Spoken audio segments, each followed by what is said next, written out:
ജിമ്മിൽ പോയ ഫ്ലെക്സിബിലിറ്റി കുറയും. അതിന്റെ മെയിൻ റീസൺ സ്ട്രെച്ചിങ് ചെയ്യാത്തതുകൊണ്ടാണ്. പക്ഷേ സ്ട്രെച്ചിങ് ചെയ്ത ആ ഇഷ്യൂ നിങ്ങൾക്ക് സോൾവ് ചെയ്യാൻ പറ്റും. മെയിനായിട്ട് 5 ഫേഷ്യൽ ലൈൻസിനാണ് സ്ട്രെച്ചിങ് ചെയ്യേണ്ടത്. ഒന്നാമത്തെ ആന്റീരിയർ ലൈൻ. അതിന് വേണ്ടിയിട്ട് ചെയ്യേണ്ടതാണ് ഈ സ്ട്രെച്ചിങ്. ഇത് ചെയ്യാൻ ബുദ്ധിമുട്ടാണെങ്കിൽ നിങ്ങൾക്ക് ഇങ്ങനെ ബെഞ്ചിൽ സപ്പോർട്ട് വെച്ചിട്ടും ചെയ്യാം.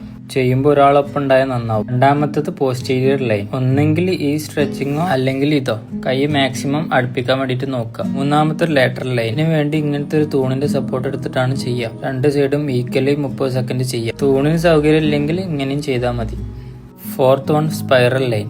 അതിന് വേണ്ടിയിട്ട് കാല് വൈഡാക്കി വെച്ചിട്ട് ഇങ്ങനെ ഒരു ക്രോസ് ആയിട്ട് പോവുക.